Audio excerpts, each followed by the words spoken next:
realized that our marriage was badly tilted and broken, and we said we're going to change things. We're going to make every decision based on this. And we told you that we hung them up, okay? Because I'm going to give you the definition of an idiot right now. You want to know the definition of an idiot? Okay? Do the same thing over and over and over again and expect a different result. Okay? That's an idiot. And we knew that if we kept doing the same thing, we were going to go back down the same path. And we needed to change how we made our decisions, and we started doing that. Kathy's going to give an example of that.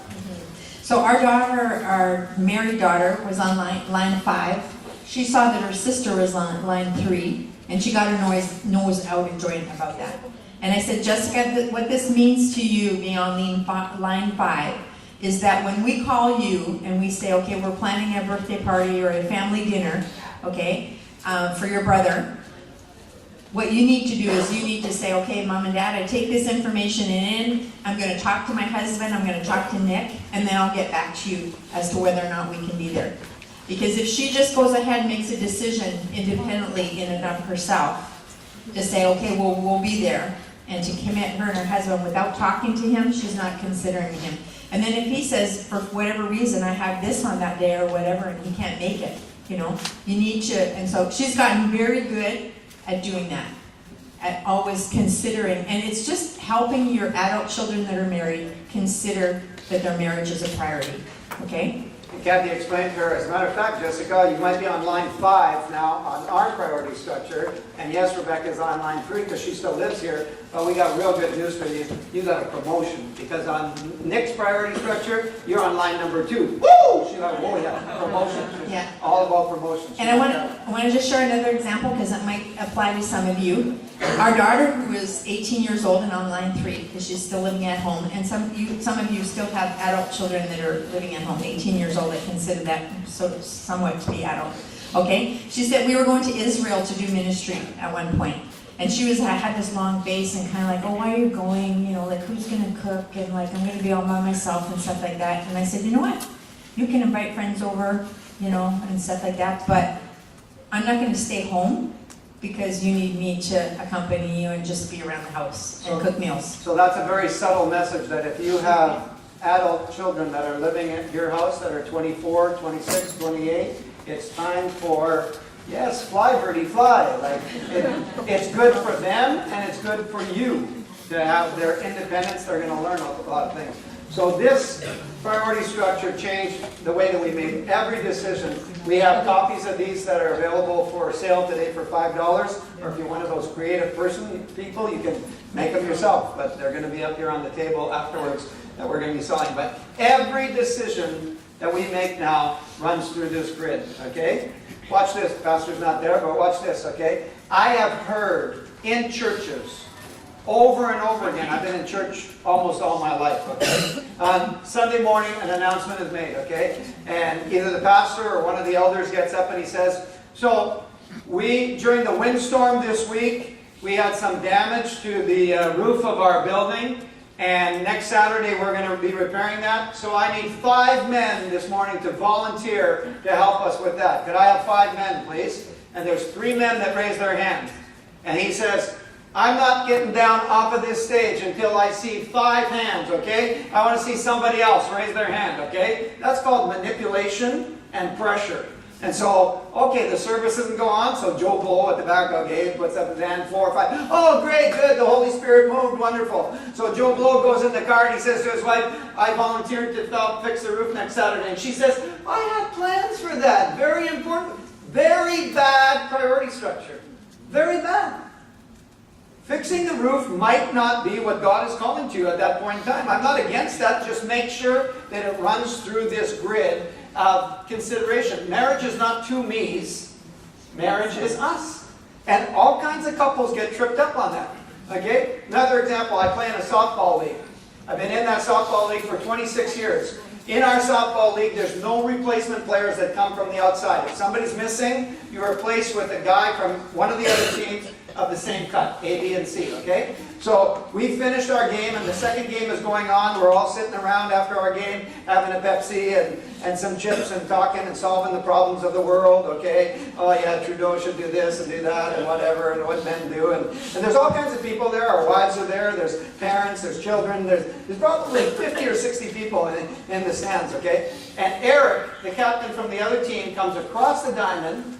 It's a Thursday night, and he says, hey, Jerry, tomorrow, Friday, our second baseman is missing. You're B. Could you replace for us? And I said, just a minute. I'll check with my wife. And as I walked to go and check with my wife, no kidding, I heard 60 people snickering. Like, he has to check with his wife. He ain't got like no backbone. Like, who wears the pants in that family? Oh, that's ridiculous. Everybody was laughing. I went over and I said, Kathy, Eric is asking me to replace tomorrow. Is that okay with you? We got any other plans? Yeah, I think that's fine. We don't have it down. Okay, good. So I'll say yes. Okay. Eric, yes, I'd love to replace for you tomorrow. And to all you other 60 people, okay? Yes, I do have a backbone. No, she doesn't run the house, okay? That is called respect and consideration and communication. And that's how marriage works. And our society is upside down right now, people. 50% divorce, that's what's happening, okay? Because nobody consults one another. That's all we're doing. It's just called cooperation and working together. Have a nice evening. You can go back to your chips and Pepsi now, okay? And it boom, went on a tirade. It was like, why are you laughing? Why are you snickering? All that is working together. But what people do is say, sure, I'll replace, because it's about me. Marriage is two me's. Marriage is not two me's. Marriage is us, okay? And priorities. Now, you're going to do a little assignment, okay? In the bottom of the page, you're going to talk together again about what have you learned in this section.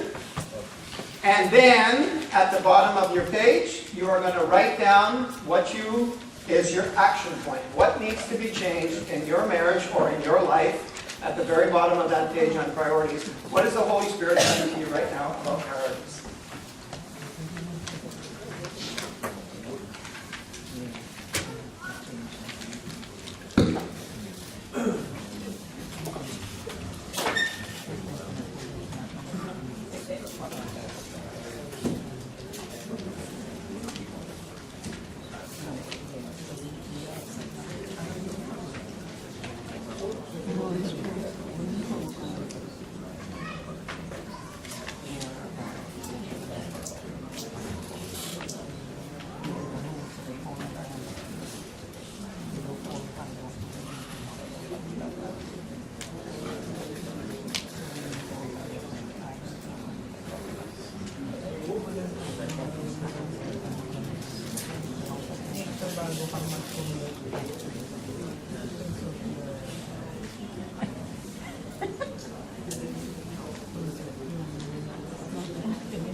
Action point.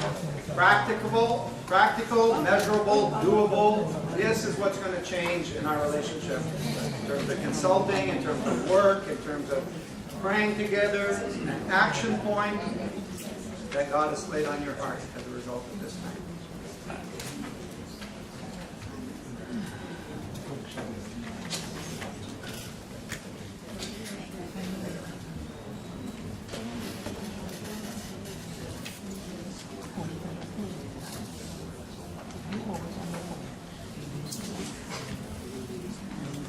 Okay, we're going to close this session. I think you've turned me. We're going to close this session with a word picture. Very good, okay? They say that a picture is worth 1,000 words, okay? So we need a volunteer for this time. Volunteer, you're my volunteer. Okay, you come. Here you go. That's called volunteerism, okay? Okay, very good. What is your name? Number 42. Oh, okay, Leanne. Very good. Okay, Leanne, come on up here. Leanne's going to be our volunteer for today, okay? Leanne These two glass jars, okay, or this glass jar represents your life, represents each one of our lives, okay? And it's going to be your job, Leanne, okay, to take this black rice here. Do they have that in the Philippines? Yeah, okay. So black rice, okay? And the black rice represents the 1,001 things that each one of us needs to do in a week, okay? You need to get the haircut, walk the dog, cut the grass, get the piano lessons, all those things that are after our time, okay? It's your job, okay, to put those, fill your life up with those things. Go ahead, pour them in there.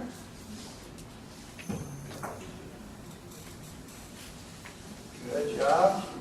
Leanne's on top of it. Now, Leanne, these golf balls represent what's important, okay? Your priorities in life. So, your relationship with God, your marriage, your minor children. It's your job to put those into your life, okay? Very gently on the top of the other things without squishing them down into the rice. Okay, just place them on, just drop them very gently. And they all have to fit in under the top of the lip. Go ahead.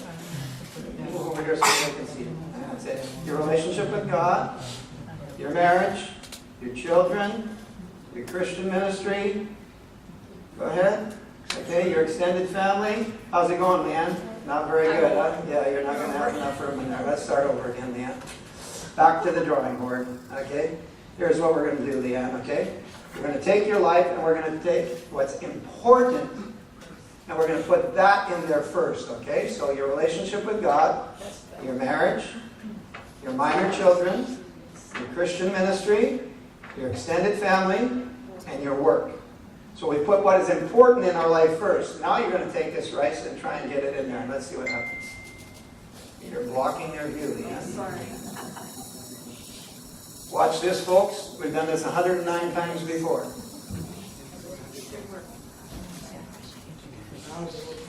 Go ahead, Leanne. Go ahead. You can do it. And it all fits. There you go. Let's give Leanne a round of applause. Okay? Because when we put what is important in place in our life first, there's room for all of those other things that come along. But when we put what's urgent in first, there's not room for what's important. And most people spend their life running after what is urgent and not what is important. We have to put what is important in place first. And then there's time for all those other things. Okay, number 7, 8, 9, softball and walking the dog. They weren't on the list, only the top 6. Now, last word. The Kramers are not legalistic people. As a matter of fact, I am allergic to legalism, okay? And there is nothing legalistic about this teaching that we gave today. And we realize that there are exceptions and there are seasons in life. We know that, okay? Exceptions. We can have a child that is sick. Our good friends Luke and Chantal, their son Samuel, when he was 4 years old, had leukemia. He spent 10 months in a children's hospital without ever getting out. For 10 months, they never slept in the same bed. One of them slept beside Samuel because he was dying of leukemia, okay? We realize that that's an exception, okay? I grew up in Manitoba with a bunch of farmers around, okay? Well, I can tell you what, when it's time to, the season of, not harvest, what? Sowing and harvesting in the spring and the fall, those guys are in their tractors sometimes for like 72, 96 hours. They don't even come out of their tractors. Like, they come out for the washroom and their wife makes them all their meals and they work around the clock because when the sun is up, that's the time to work, okay? But that's just an exception, okay? April for accountants, okay? Anybody accountant here? Tax time? Ask an accountant his name in the month of April, and he'll tell you, okay? He doesn't even know what his name is, okay? But that's only a 3-week period in the month of April. It's not, so yes, there are exceptions, okay? Young mothers, they're not here, unfortunately. The younger couples aren't here, but you're going to take this back and teach it with the young, but young mothers, okay? Young kids, baby at my breast, and another one in the oven, okay? It's hard to find that time with the Lord and put everything in place. You're not even sleeping properly. But this too will pass, okay? It's like, you're not pregnant for your whole life. It's like, it's only a season, okay? But don't let the exception become the rule. The rule is give our time to what is important. okay, and not run after what is urgent. Okay? So we're going to move to communication now. It's our third topic as we head towards Filipino lunch. Okay? We got a little video clip for you here on communication that'll set the table. Communication is one of the top 4 problems that couples run into all of the time. I think it's, if I hit it. Whoops. Excuse me here. Oh, really? Where are we? I'm not finding it. We had it this morning, Jojo. Huh? I know it should be that one. It should come up automatically, Jojo.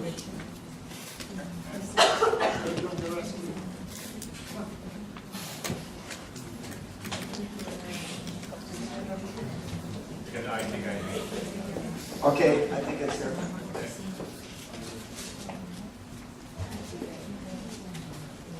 What's this name? Das hier ist ein Mindset. Das hier ist das wichtigste Gerät des Küstenwächters. Das Überlebensradar.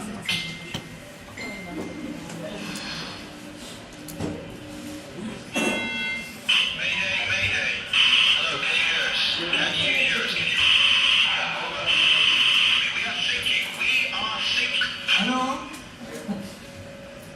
This is the German Coast Guard. What are you thinking about?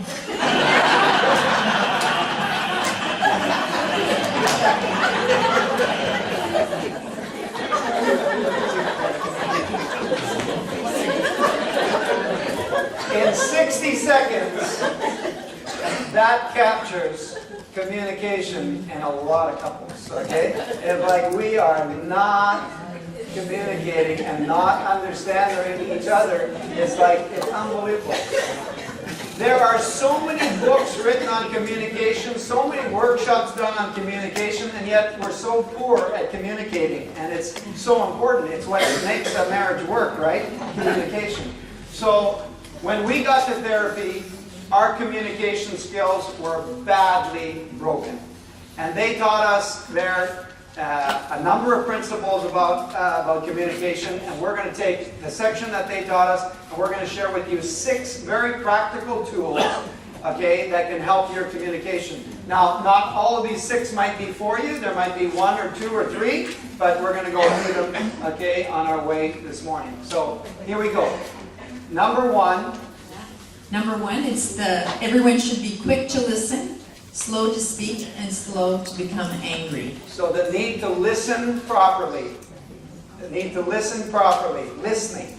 Okay? We're defective right there. Many of us, okay, do not listen properly. Kathy just read the scripture in James 1. Be quick to listen and slow to speak. Okay?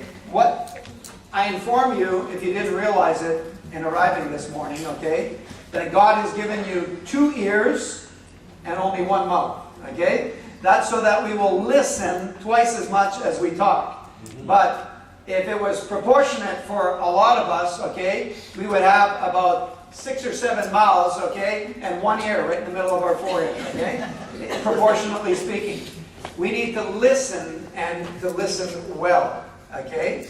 Also, when we speak, we dispense only what we already know. But when we listen, we can learn something new.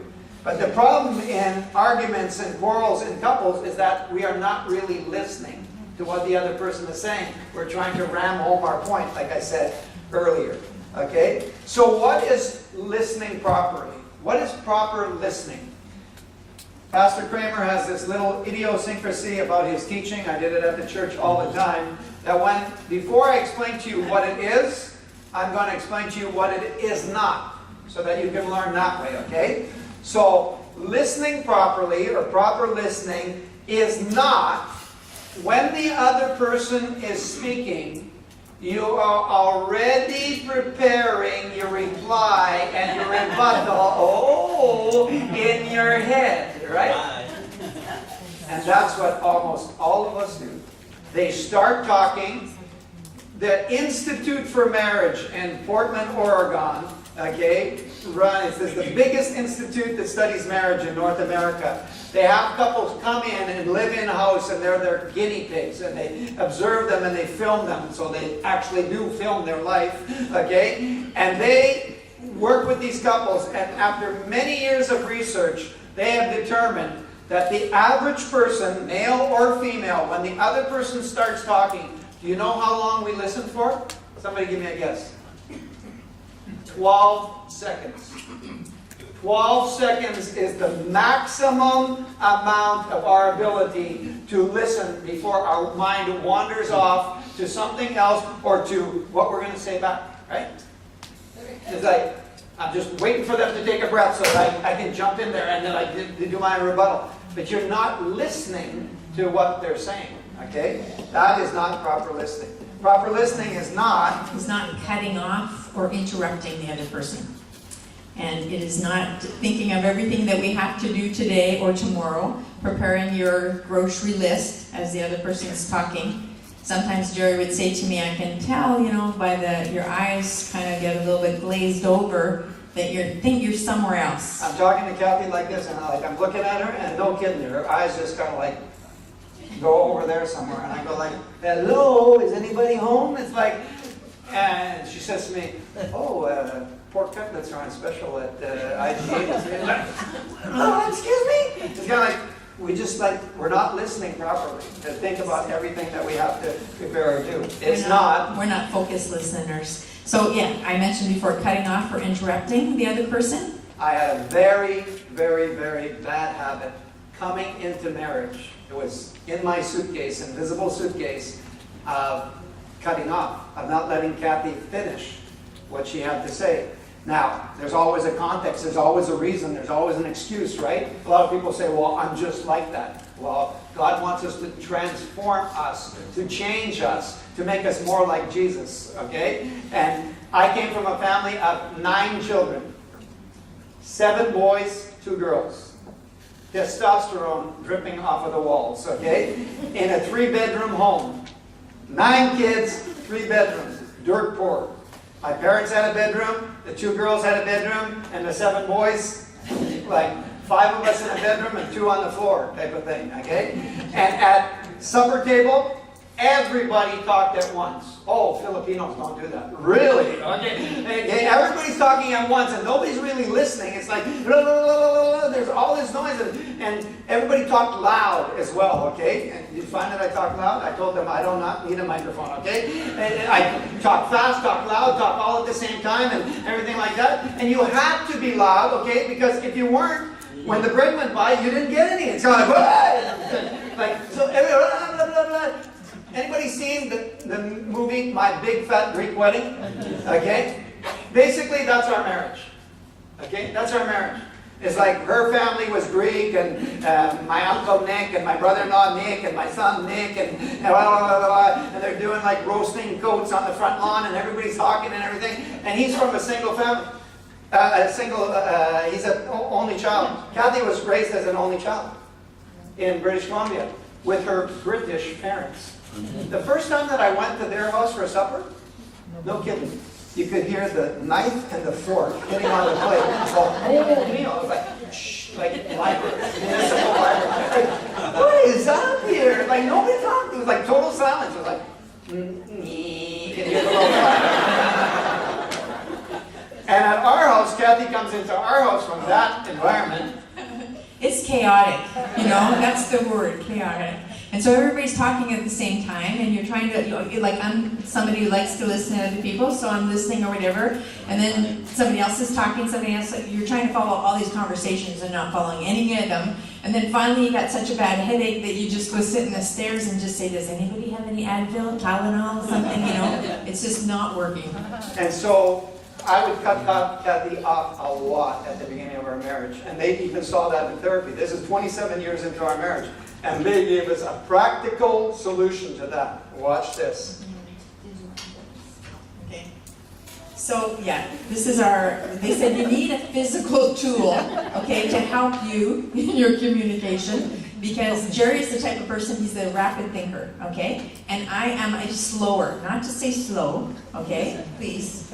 I'm a slower thinker, slower processor, he's a rapid processor. So he can, in a conversation, he can do like machine gun fashion, with all his conversation, and I'm like a deer in a headlight, so I'm like, okay, what do I think? And it takes time.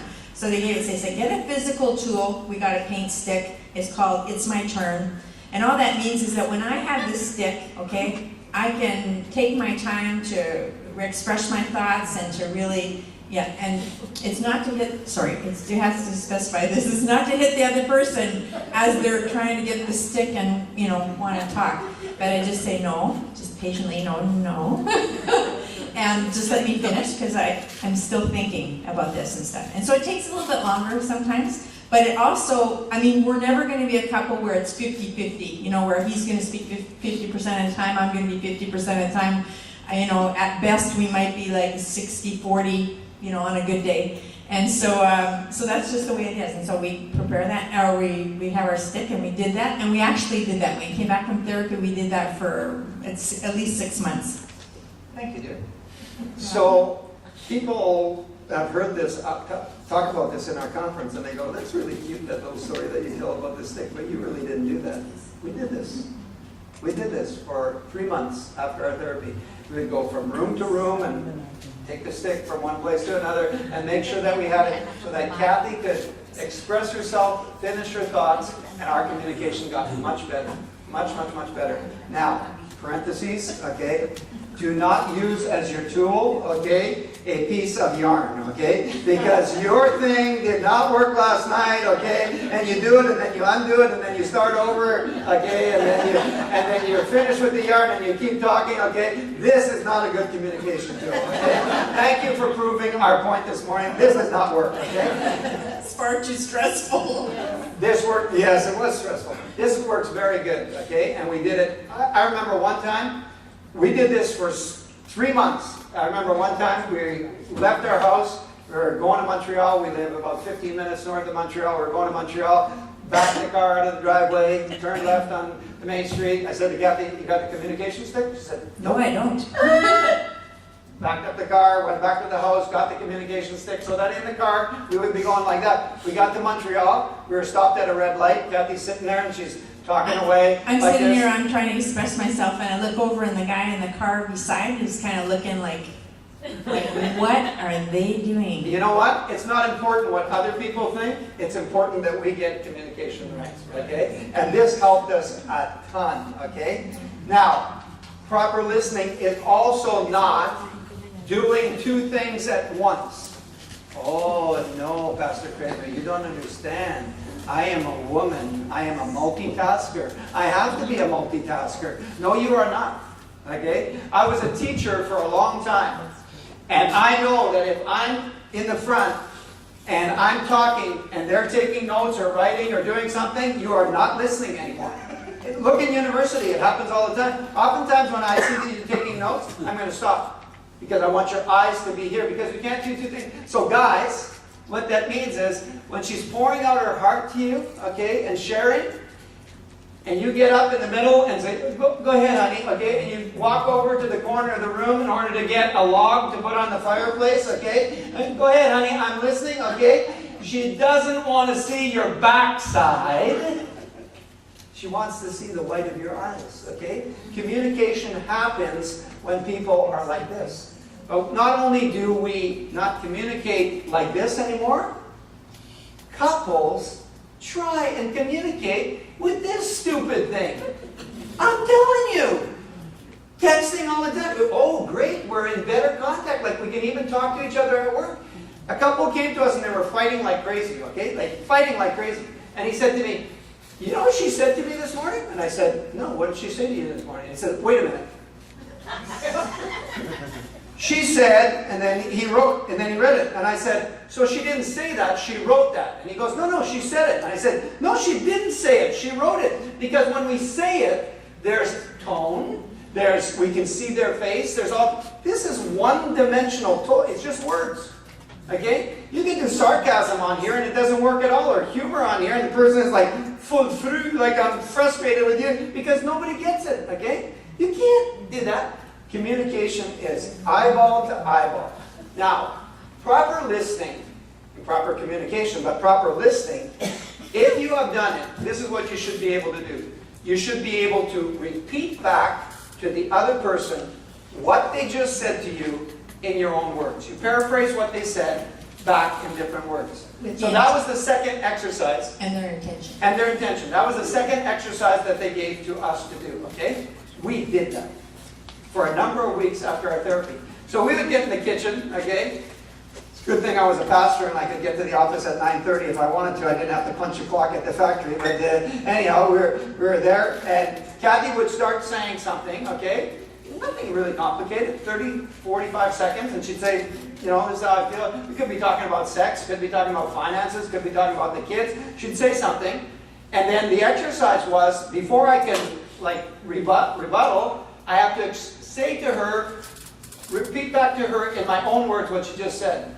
Do you know that at the beginning, 95% of the time she'd say, that's not what I said. So I am going to answer or give my rebuttal to something that she didn't say. No wonder what are you thinking about? Yeah. We like miss each other completely, and communication is like, so listening is huge. To really listen properly, okay? Second principle is choose the right time and place. Choose the right time and the right place. Did you know that there's a right time and a right place to communicate? Especially about heavy emotional subjects. We're not talking about the superficial stuff of, okay, whatever, you know, supper's at 5. We're talking about heavy emotional. There's a right time and a right place. When is the right time and the right place? Well, if you're quick on your feet, you know that before I tell you the right time, I'm going to tell you what is not the right time, okay? The right time is not late at night when someone is tired and trying to sleep, and you're saying, no, we're going to solve this, okay? We're going to get this out, and somebody's like, somebody is sleeping, okay? It's like, no, wake up. There was a point early in our marriage, I was like, wait a minute. I'd run to the kitchen, get some toothpicks, break those toothpicks, put them in her eyes. Okay, now look at me. We're going to. That is not communication. That is torture. It's ridiculous. Okay, and nothing's going on. That's not the right thing. There's always in our conferences a zealous Christian that says, "Wait a minute, Mr. Kramer. Wait a minute. There's a reason that we do that. Really? What's the reason? Because the Bible says to not let the sun go down on your anger, and you need to solve everything, okay? I got news for you, okay? At 2 o'clock in the morning, the sun's been down for a long time. It can wait till tomorrow, okay? It can wait. Oh, that was such a relief to me. It was such a relief to me because you have the night owls and you have the early birds, right? And so I would be somebody who would go to bed earlier. And so he would come back from our pastoral meeting and he would feel it was very important to wake me up and to explain things, or to not, if we were in intention, to talk late into the night. And when you're so fallen asleep that you're just concentrating on keeping your eyes open to stay in the conversation, you can't really discuss things in an effective way. It's not the right time. The right time is not when one or both of you in today's society has been working all day long, okay, battling, investing, okay, battling the traffic on the 401 on the way home, okay, slaying the dragons, and you finally get home to your castle, okay, you walk up the sidewalk, you open the door, your foot is not down on the front tiles, and you hear, "You're going to go and talk to Timothy because he's been misbehaving. He kicked his sister, and I just told him, we'll wait until your father gets home. You're just going to go in and discipline him. Go in and see him now." When you are greeted by that, do you know what your temptation or tendency is to do? Go back to work. Because like, it was way more peaceful there. I'm at my castle, I'm at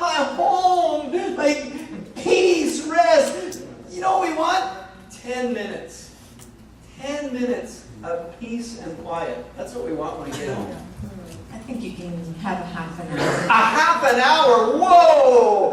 Amazing grace. Oh, that's amazing. Okay? But for couples that are both working, you're both living that experience, eh? You're both getting home after a hard day's work, and you both need that time to just decompress and relax a little bit. So those are a couple of examples of what is not the right time, okay? The right time is when you are both physically, emotionally, and mentally ready and the right frame of mind.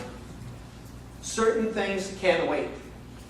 We became much more effective in our communication when we started choosing the right time.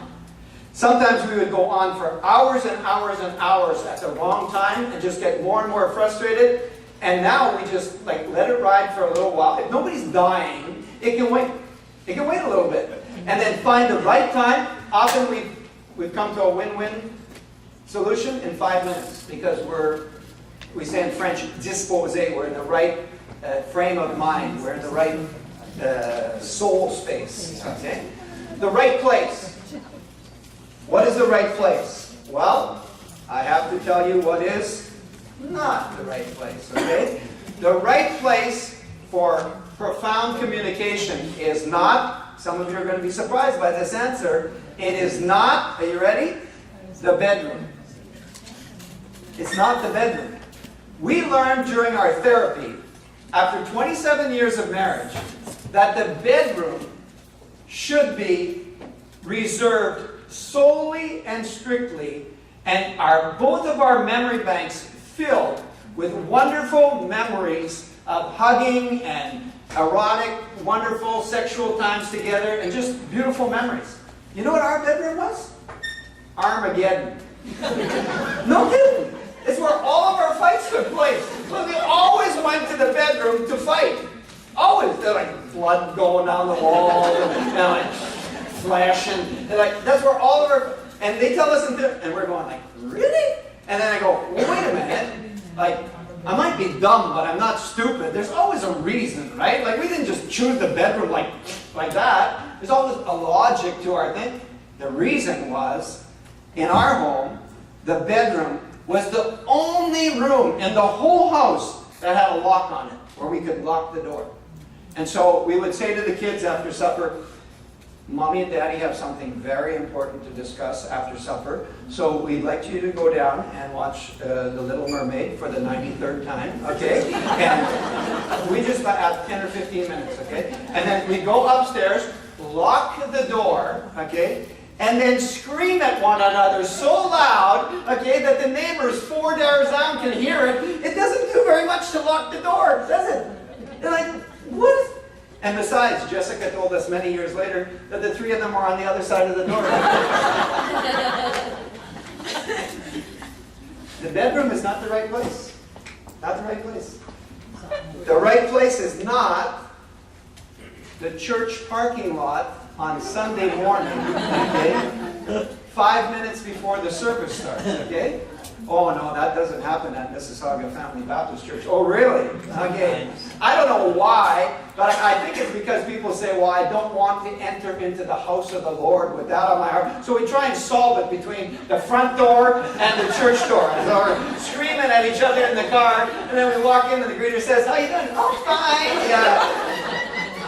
Fine, really.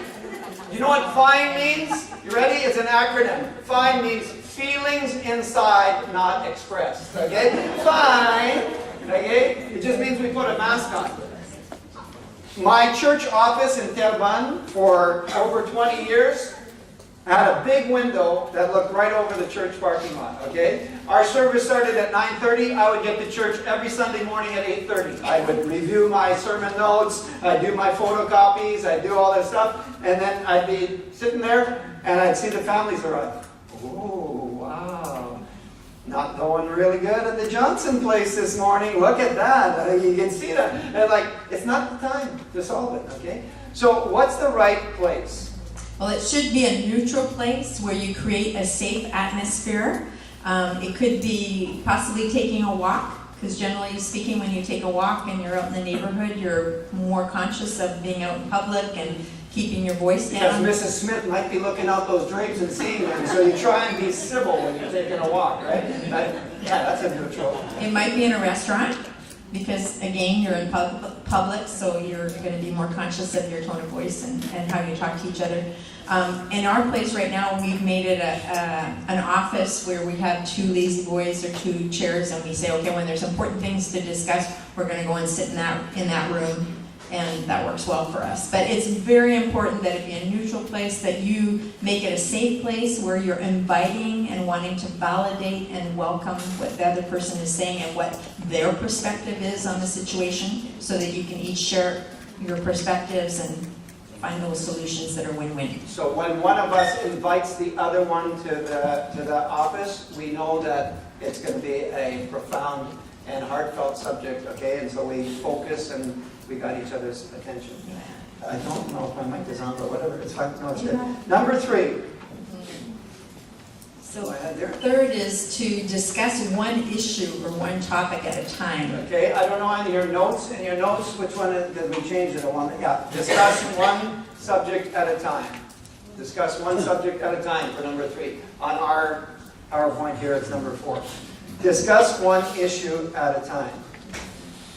And I don't know if you're like us, but oftentimes we would get off track, okay? We would start talking about one topic, and then there would be like a parentheses or whatever, and then we'd be on another topic. We would like turn left here, turn right here in the conversation, and then we would realize, or I would feel that, like, I'm totally confused, okay? Like, we haven't found a solution. What are we talking about in the first place? And I'm kind of lost. And you feel, lost and confused. So And if your wife says you leave your clothes around all the time, but you put your shirts in the basket, and you say, oh, shirts, I heard that shirts were on sale at Sears, and the other person says, did you hear that Sears is closing down and laying people off? And you say, yeah, Joe at church lot.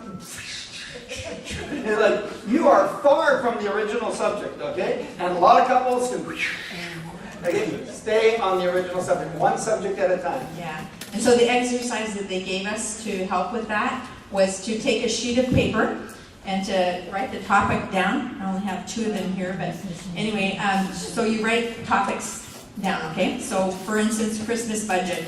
Oh, that's an important one. That's important for us. Maybe who's going to be the babysitter for the kids, we have 1 car, who's going to use the car this week or whatever. And basically you have those piece of paper, you put it on the table in front of you, and you say, okay, we're going to just both share our perspective and our opinions and our thoughts about this topic, okay? Christmas budget, let's stick with that one. Okay, we're going to talk about, so what do you think for Christmas budget? What can we do this year? Do you think that science teacher is going to get a gift, or you don't want that? Okay, whatever, So you're going to each get everything out that you want to talk about, that, all your thoughts and stuff, and then look for those brainstorm for those win-win solutions. But when you're talking about Christmas budget, you can't go off and start talking about spring vacation and I want to go on a cruise, okay? You're talking about Christmas budget, and you don't change subjects until you both say, you good with that? Yeah. So you found that solution. Win-win solution, next. Okay, now we will talk about the babysitter for the kids. And you should probably put them in order of importance as well in your sheets. If you have 5 sheets that you want to discuss, then put the hottest topic, the one you're going to spend the most time on, put that one first. Now, if you don't have problems with this, losing track and being off, maybe this is, not for you. But for us, this was one where Kathy would often say, I'm confused, I'm lost. I don't even know what the original topic was. Like, what are we talking about? And we told you last night that we're not going to teach you theory, we're going to teach you practical stuff. They gave us this suggestion, and we came back and we did this. Okay? By the way, the communication stick, these papers, okay? We did all of these things when we came back from our therapy, okay? We don't need them anymore, okay? We still do the same thing without doing them, okay? They get you on track. They're practical tools. Know the training wheels on a child's bicycle? Very practical, very good. Look, Dad, I got my balance. It's wonderful, okay? But if you see a 45-year-old guy going down the street with training wheels on, okay, that might be a problem, okay? So they're just to get you started, and there you go. Okay. The 4th principle is to use a strategic time out. And this is very important because, like I said, it says that you have in a couple a slower processor and a rapid processor. It's important to exercise the timeout. All written that down. Number 4, use of a strategic timeout. Okay? Eyes forward. All eyes up here. I want to see the whites of your eyes. Okay? All ladies, I know that you'll have the answer to this right away. I'm being facetious. Okay? Guys, in sports, what does this mean? Time out. Time out. Okay? Guess what? The use of a strategic timeout at the right time in sports can actually win you the championship because you use timeouts properly. Now, I put a lady on the spot. The guys, you all know the answers, okay? And it's not time to show your machoism, okay? Some lady, okay, tell me, basketball, okay, football, when do you use a timeout? Can one of the sisters tell us? Put your hand up. When you're losing. When you're losing, not necessarily, but keep going. When you're, Right. what? When you're tired. When you're tired, losing, when you need a break, because You don't see the point. because we're confusion, because we're running around, there's chaos, and we're no longer following the game plan, right? Time out. Hey guys, come on back here, okay? This is what we're trying to accomplish here. Okay, remember in practice this week we said this, okay? And like I said, in basketball and football, if a coach uses a timeout properly, you can win the championship. They've even introduced them in hockey now in the last few years. And I sure don't believe in that. The guy's got one, and he keeps it in his back pocket till the third period, and then he says, time out! And hey, buddy, you're losing 7-1 already. It's like way too late. Okay? But in basketball and football, very, very important. And also in marriage. Time out. What does that mean? And when do you use it? When there's chaos, when there's confusion, when there's tired, when we're lost our way, when there's game plan, when we're both talking and we're not communicating anymore. We're talking, but we're not communicating. When our voices are raised and we're saying hurtful words that we don't really want to say, okay? We just feel like it's just too much and we're going to explode, okay? So anger is rising within us. There's frustration, and we're saying things that we don't want to say. And so oftentimes, as a slower processor, that would happen to me. So I'd say timeout. And the person who calls the timeout, it's very important that they commit to saying, okay, in 24 hours maximum. You have a question, Michael? Okay, well, hey, you're going like this, so, okay, well, I'm going to get you. So the person that calls the timeout has to commit to it in the next 24 hours, saying, okay, say it's Monday, so Tuesday night, tomorrow night, after dinner, after the kids are in bed. I'm going to cancel this appointment because you are my priority, and we are going to talk about this. Yeah, and we're going to talk about this, and we're going to, I'm going to I'm going to think about it, I'm going to pray about it, and we're going to be ready, I'm going to come ready to talk about it. So what happens is the voices were escalating, hurtful words were being said, we're going to places we don't want to. Time out, okay? We go to bed, you relax, you get a good night's sleep, you wake up in the morning, you take a shower, you have a time with the Lord. When you come back the next night, once again, often we find a solution in the first 5 minutes. Because we're now in the proper space. Instead of raising our voices and there's talking going on but no communication, okay? Time out. At that week of Bible camp that we taught at north of Montreal, there was a couple there that was married for 52 years. I said to myself, what are they doing here? Like, really, like, they could teach us a lot of stuff. We're like the young whippersnappers at that point in time. We've been married for like 27, 28 years. They've been married for 52 years. They really didn't say much during the whole week. They were very discreet. About 2 weeks after the conference was over, we got an email from them. Dear Mr. and Mrs. Kramer, thank you for the teaching on time out. In the last 2 weeks, it has revolutionized our marriage. 52 years of frustration have disappeared just by using this principle of time out. It's very important, okay? Now, in our couple, who do you think uses the time out more often? Okay? She's the slower processor, I'm the quick talker, I'm the communicator, okay? And so she calls time out, and the first time that she called time out, no, because I didn't believe that she would come back in the next 24 hours. So, parentheses, calling a timeout is not blowing the other person off, right? Okay? Timeout! Kind of like, get out of here, okay? Okay? Timeout is not getting up and slamming the door. That's not a timeout, okay? Timeout is calmly saying, we're losing our way here. Let's just, okay, commit to coming back to this tomorrow. And so the first time I said, no, no, no, no, no, no. But then when I saw that she came back to it the next day, I went, this is good, okay? This is really good. And this has really helped us enormously.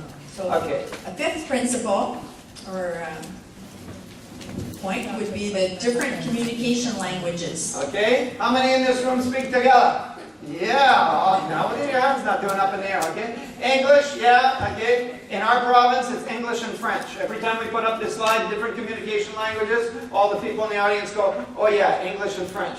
No, no, no, no, no, no. Those aren't the communication languages we're talking about. We're talking about? We're talking about emotional and logical. Those are two very different communication languages.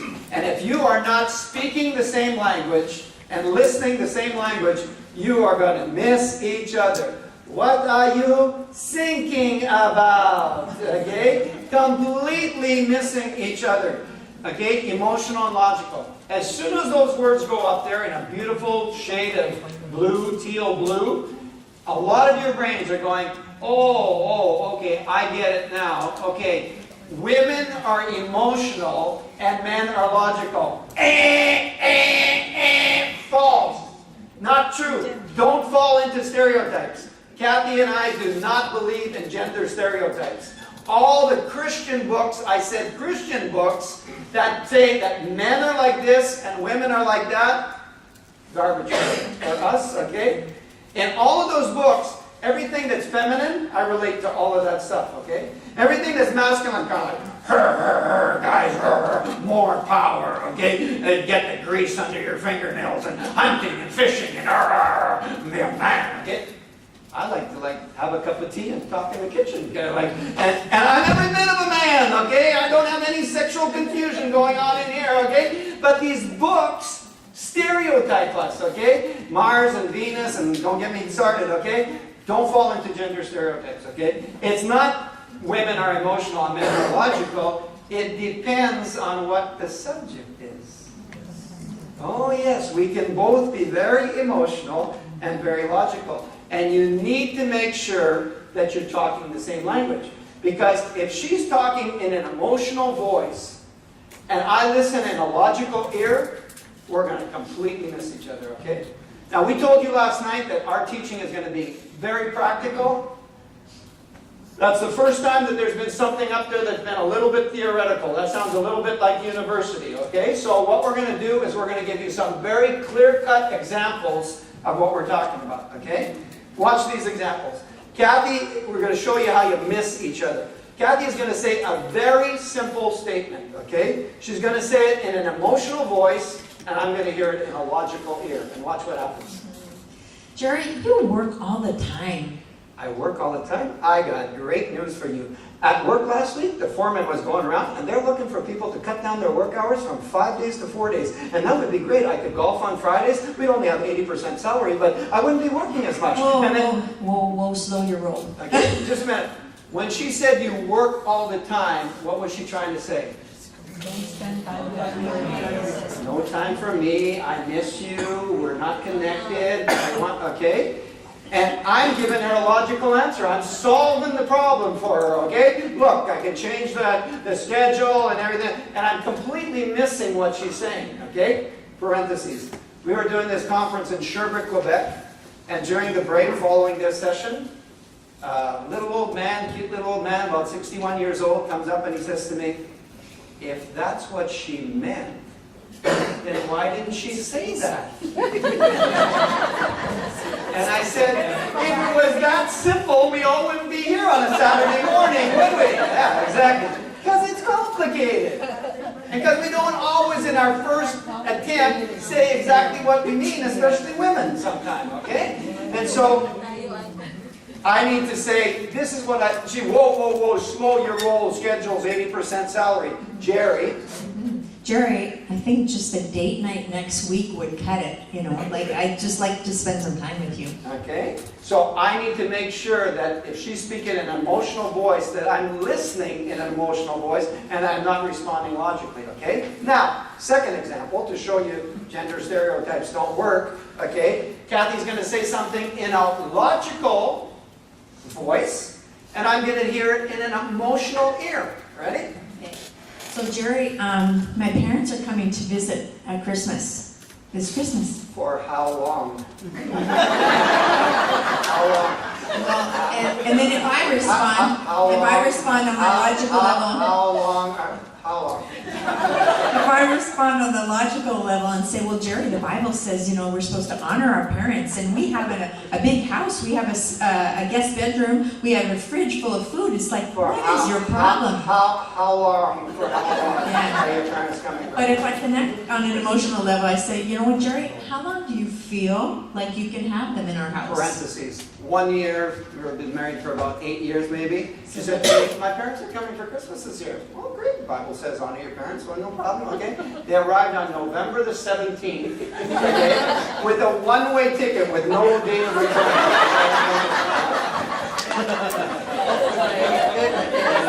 We weren't ready for that. So now she says to me, what was the question that you So said? how long do you feel like, you know, that you can have them with us? Well, I don't know, like, I want to be graceful and loving and honor the Lord. 17 days, is that like respectable? 2.5 weeks? Okay, well, I'll get back to them, good priorities. I'll get back to them and I'll communicate to them that they're more than welcome for 2.5 weeks. That, friends, is called clear communication. That's clear communication here, and that's clear communication between her and her parents. The communication is clear. Hello, we're here. That's not communication, okay? And then you go to bed every night. Why in the heck are they leaving? Okay? Clear communication. Now, there's certain cultures, okay, that everybody lives in the same apartment, okay, and the parents are there and the grandparents are there, and we don't want to go there, okay, but that's not always healthy, okay? 17 days. Our daughter and grandson and our son-in-law have said, come on down. They love us to come down. They know that it's far. They love us to come down. And they have told us very clearly, okay, that we are welcome to come down for 10 days. Very clearly. The apple doesn't fall far from the tree, right? They are our disciples. We've taught them this. They've said it in our conference. And Ryan has said, I don't want my in-laws in the house all the time, okay? Our sex life is cut down when you're in the next bedroom and the walls are paper thin and all the meals and everything like that. It's kind of like, you're welcome for 10 days. We share that with a lot of couples and Christian couples in the church, and they go, wow. Did they ever disrespect you? Kind of like, whoa, burn. Kind of like, and I go, no! That's great. That's good for their marriage, and that's good for us. We had actually gone down there for 13 days, and at the end of 10 days, we get a hotel, and we stay in for the next 3 days, and we do our things, and we do date nights and stuff like that. That's called clear-cut communication, and it avoids a lot of tension and problems, okay? So, number 6, the final one. Is body language, tone, and content in your communication. Communication is made up of these 3 elements. Body language, tone, and content. Some of you that work at Bell Canada or you're experts in communication, okay, you've heard these statistics before. These statistics come from McGill and Harvard and the Institute of Marriage. They've done studies and they've determined that this is what marriage is composed of. And you all know that. But what you don't know is the percentages. Are you ready? Communication is 50% body language, 43% tone, and 7% content. Okay, you can get up off the floor now, okay? Because I know that some of you are going to fall on the floor, okay? That's, the first time I heard those statistics, I said, you've got to be kidding me. Are you telling me that only 7% of what I say counts? And the answer is yes. Look how I've been communicating with you since 9:30 this morning. If you tie my hands behind my back, I become mute. I can't talk. I communicate with body language, okay? And with tone and with emphasis. And it's the same thing in our marriage. Look at how children listen. I was a school teacher for a long time. Elementary school, primary school, go in the school grounds at recess time.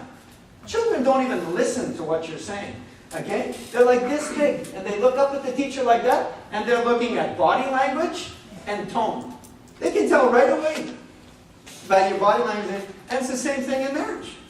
We communicate with body language, tone, and content, and we need to pay attention to a lot of those things, okay?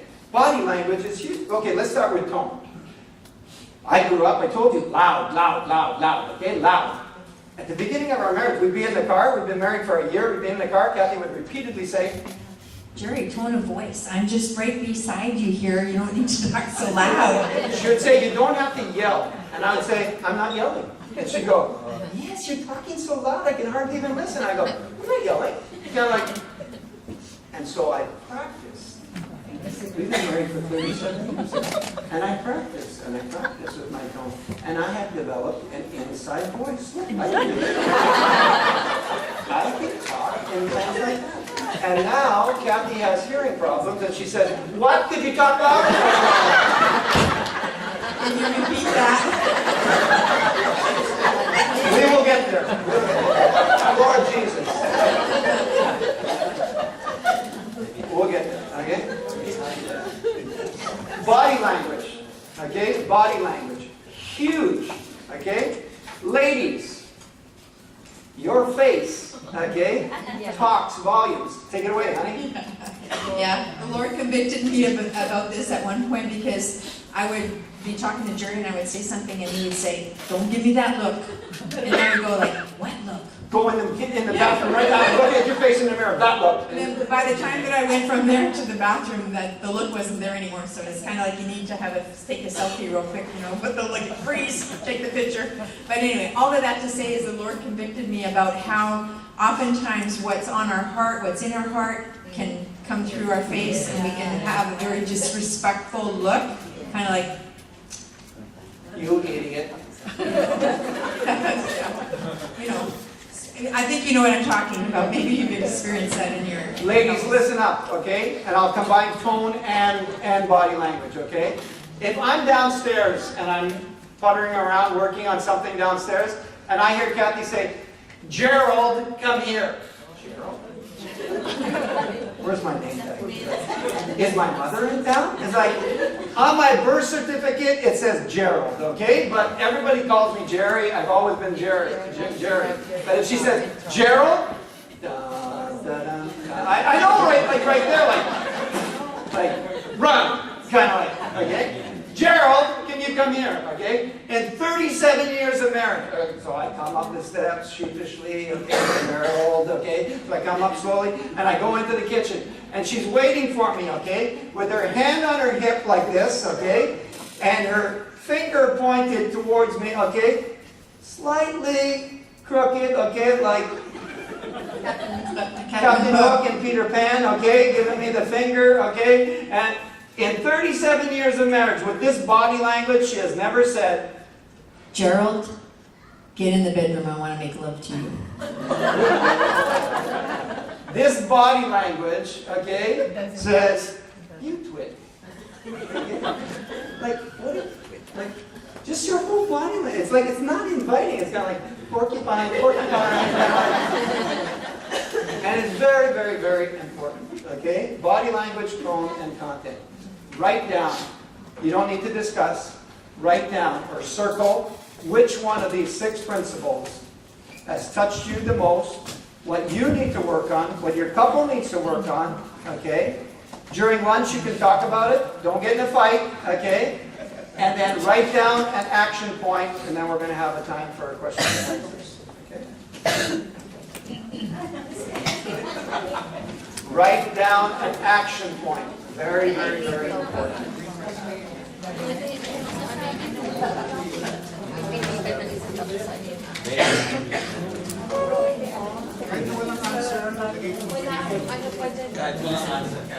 If you have a question that you've written down on your paper, the brothers are going around to collect them. Even no answer or no questions, you put your paper. This is not to be confused with the offering plate on Sunday morning. Okay?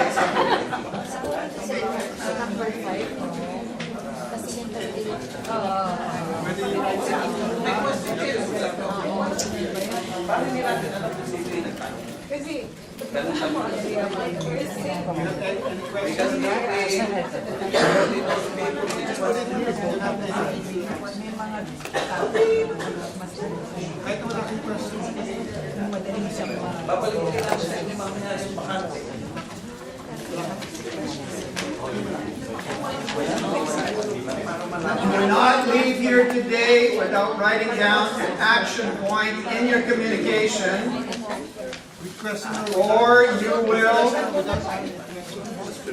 fall into the category of idiots, okay? Doing the same thing over and over and over again and is expecting a change or an improvement.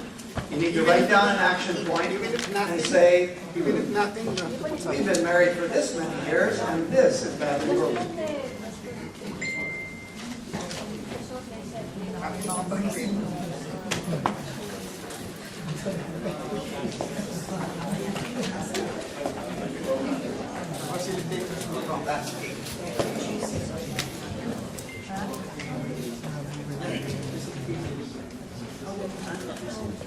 Okay, so I'm talking to the kitchen staff, if that exists. I don't know if anybody's listening to me, okay? It is 12:08 right now. We, on paper, are scheduled to end at 12:15. We will go to 12:20, okay? We will take 12 minutes for this, and we will break for lunch at 12:20, okay? Now, I have to tell you that we have been to week-long conferences with Anglophone, Caucasian, white, whatever, Ontarians, and in a week had like 3 questions in the basket. I think there's like 75 questions in there. How are we going to answer all of this? Okay, a lot of them are like. I was afraid for a second there. Somebody's supposedly going to read the question to us. Is that correct? Here you go.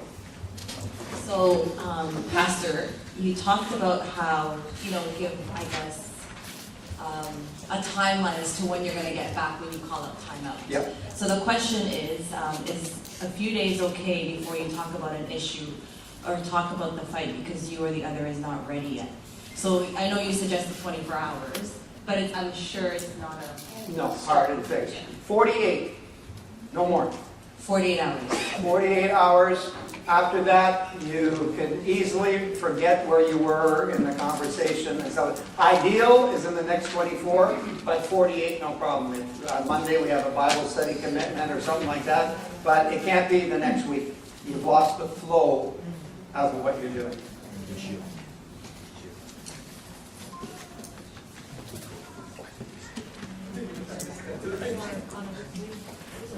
Okay. So you talked about, raising kids and then they stay with us, right, for as long as they want to. And that's a cultural thing for Filipinos, probably for other countries. We realize that. So is it really necessary, to kick the kids out? For Filipinos, that's hard, right? Because we didn't grow up that way. That's not part of our value system. So what are some of, the strategies that we can use to maybe help our kids to start thinking about moving on? I'm going to get Kathy to answer that, but this is very fantastic here that the Holy Spirit is leading this way, okay? So look at communication and how communication in a couple or in a group or in a church setting works, okay? Does it say on the card, again, I'm not putting you on the spot, okay? Does it say on the card, kick them out? It says kick them out? Yes. Okay. So, kick them out, okay? We are not kicking them out, okay? That is an emotionally charged sentence. So if you say you're not in agreement, let's say we're not in agreement about that I feel that it's time for Timothy to move out. He's 26. And Kathy says, no problem. What about if we're in a mixed marriage, okay? And I'm Caucasian and you're Filipino, okay? And so your culture says this, there's all kinds of things, okay? And then we come to it and we're discussing the pros and cons, the benefits and the whatever of Timothy moving out. And at the beginning of that conversation, this person says, "You're kicking him out." It's emotionally charged, right? It's like it's threatening. I'm on the defensive right away because I'm not kicking him out. But the sentence, the words, "kick him out," have a emotional connotation that somebody's doing something wrong or bad or ill-spirited. So even in the words that we choose, need to be very important. It's very funny that you say that, okay? Because we asked Timothy very pointedly to leave. Both of the girls got married, Jessica got married when she was 19, okay? Or 20. 20. Jessica got married when she was 20, and Rebecca moved to the States when she was 21. So, but Timothy, we asked him to leave. We did not kick him out. We asked him to leave. We escorted him out towards independence when he was 19. Okay? Here's the context. He was going to University of McGill, and we were living north of Montreal. So he was going to be either carpooling or commuting every day with an hour both ways to begin with. Okay, that's hard on his body. He was playing football for the University of McGill at the time, so he's going to be arriving at 8:30 and knowing him say, "What's for supper?" Okay? And like, yeah. Okay? And like, "Produce it, lady. Like, you're the maid," type of thing. Okay? And he had left walking with the Lord, and he was on weekends going out and getting drunk. He was looking at pornography in his bedroom. He had a terrible, disrespectful attitude towards us. And we knew that the two girls that were following were watching every one of his moves, and that he was going to have an influence, okay? And so we consulted somebody, and we lovingly and parentally escorted him out, okay? We told him, here's a time frame. We're in April right now. I said Kathy was going to answer this, sorry. We're in April right now, okay? School starts in September. By September 1, you will find an apartment in Montreal, okay?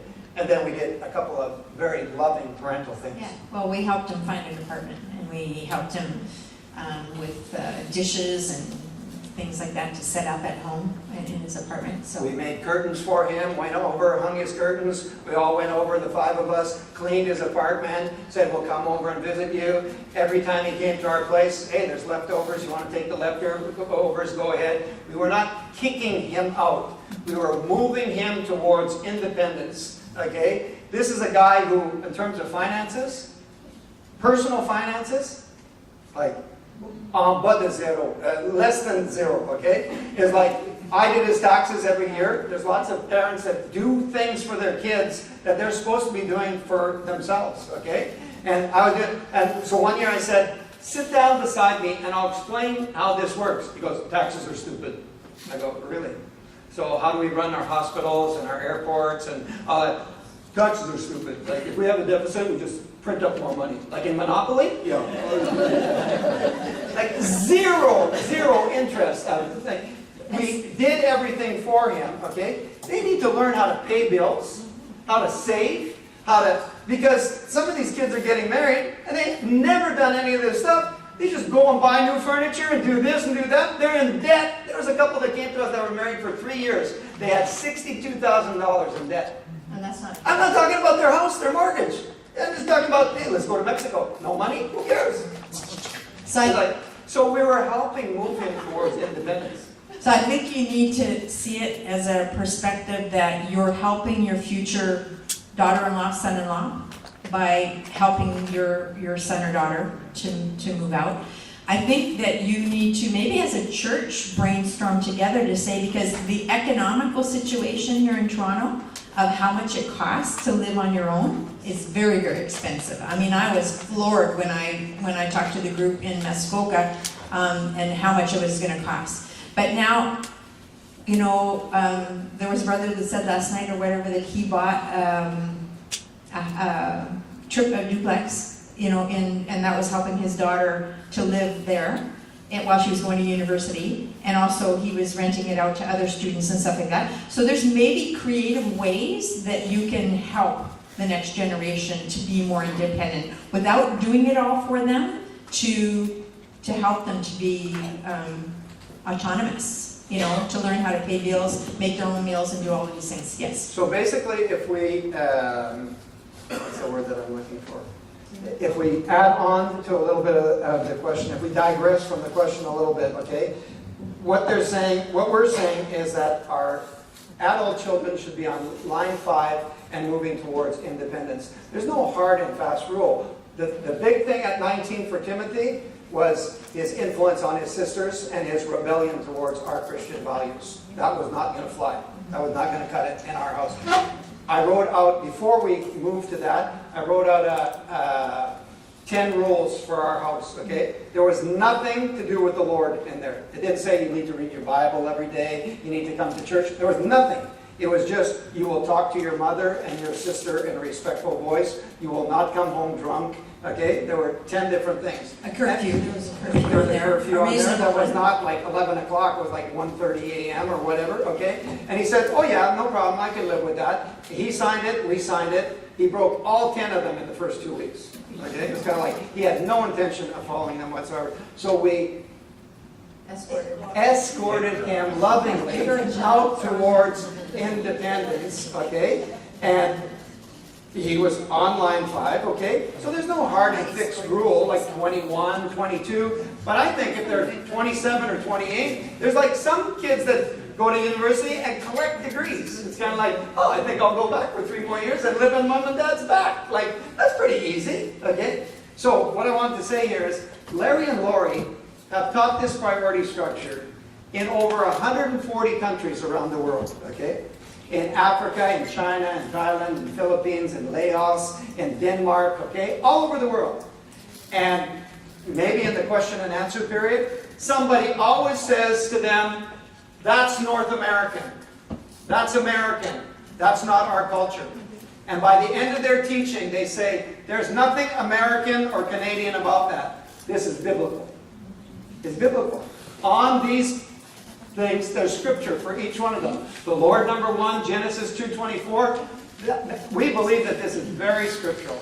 And we want to be sensitive to cultural things, okay? We know that, hey, we weren't born yesterday in Quebec. The Chinese Christian families, they live, like, no kidding, 14 people in the same place. Like, generations that live together, okay? And they say, hey, it's cultural. That's the way it works. You know what else is cultural in the Chinese culture? I'll tell you. And if it fits for the Filipinos, okay? The mother rules. She is in charge. The father is a gagged, okay, guy that goes out and works and brings home a paycheck, and the mother rules. So there's a pastoral couple that comes to us. They've been in pastoral ministry for about 6 or 7 years, and she says, I'm leaving. She's a Christian. She believes in her vows. She believes in the permanence of marriage. And she says, I'm leaving him. And I go, why? She says, I can't take this anymore. And she's Chinese also, that came from this type of family. And we said, well, what's the example? And she said, well, I'll give you one example. I'm telling you. Sit down, okay? Because my wife almost lost it, okay? She's a very timid person, okay? But at this example, she almost came out of her chair like a lion, okay? She said, he had his installation service as a pastor just recently, okay? And I had just given birth, okay? And during birth, I tore, and I had stitches in my vagina, and I was still bleeding, okay? And I was told that 8 days after that birth, that during the installation service, that I was to come up and kneel beside him, and that the pastors would lay hands on us and pray. And I said to them, I don't think I could kneel. And the mother said, really, you wouldn't bleed for Jesus? And Kathy said to her, no, I said to him, I said, it's not bleeding for Jesus. This is the husband's installation service, and we are mixing things up between what is for the husband and what is for Jesus. And I said, I think they needed to make an exception. They needed to adjust things. in that case, she would be bleeding for the mother-in-law and for Chinese and for culture. a tradition. That's what she would be bleeding for. And she laid a bad trip on us and would bleed for Jesus. So culture can be, whoa. And our culture, how can I say, for all of us, our culture, how do you say primordialment? First and foremost, is our kingdom culture. It's our God culture, okay? The Bible's very clear that our city is a celestial city. We are citizens of that city, of a heavenly city, you know? So. So I think, just to close off on that note, right, I think you hit it right on the point where, because as Filipinos, or any culture where we do value our traditions, we do value our upbringing, right? We have to be able to differentiate what is our value, kingdom value, versus our familial or cultural values, right? Essentially. So hopefully that answers that question. So the next question is, you talked about how, 28 years of marriage, troubles, and then now you had to, you decided to take on a marriage week of counseling. So I guess during that time, were the kids affected in the turmoil that was going on in the home? Big time. That's a very good question. We had our daughter that was 18. Our other daughter who had been married about, a year? And our son who was living outside the home, okay? So that's the situation. Our daughter who was living at home, who's 18, saw, Jerry referred before to throwing a boot, okay? I was the one who threw the boot at him, out of anger and rage, actually. And so she saw that. I think our daughter and son-in-law were there that day, and I saw them crying up in the living room. I was down the stairs, and I saw the kind of the upheaval that caused. And then our daughter, who had been married for a year, basically was saying to ourselves, wow, my parents are like in this spot and not gonna make it. It doesn't look good, like I'm fearful for my own marriage. Like, how are we gonna make it? So all that to say is that going away for counsel, we said we need, we've been married 20, let's put our pride aside and get help. And rather than flush 27 years and take the way of separating or divorcing, right? So we decided to do that. And when we came back, I remember the day that we came back, it's kind of so emotional.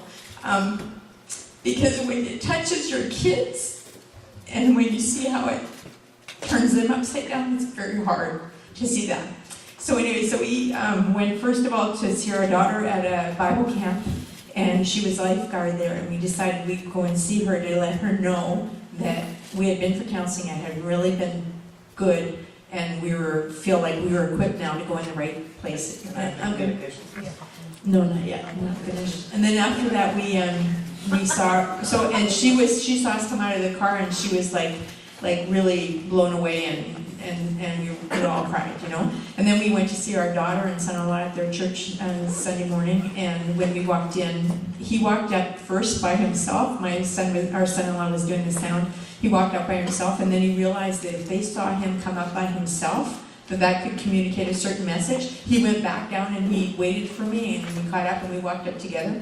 And then we had tears kind of during the service as he was doing the sound and stuff. So all that to say is when we came home from counseling, we made it our priority to sit down with our children and tell them everything that we went through. And now they have reaped the benefits of our healing. I mean, it touched them very, very profoundly. And the same thing happened in our church. Our church had the same snowball effect as well.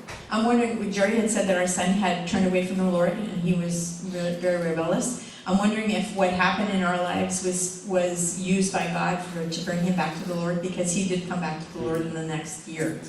So and he's married to a wonderful Christian woman. I'm not sure what's behind the question, but I sure don't want to hide that, yes, the children were greatly affected. Society today, people don't get married, okay? Non-Christians don't get married. They just live together. They just shack out, basically.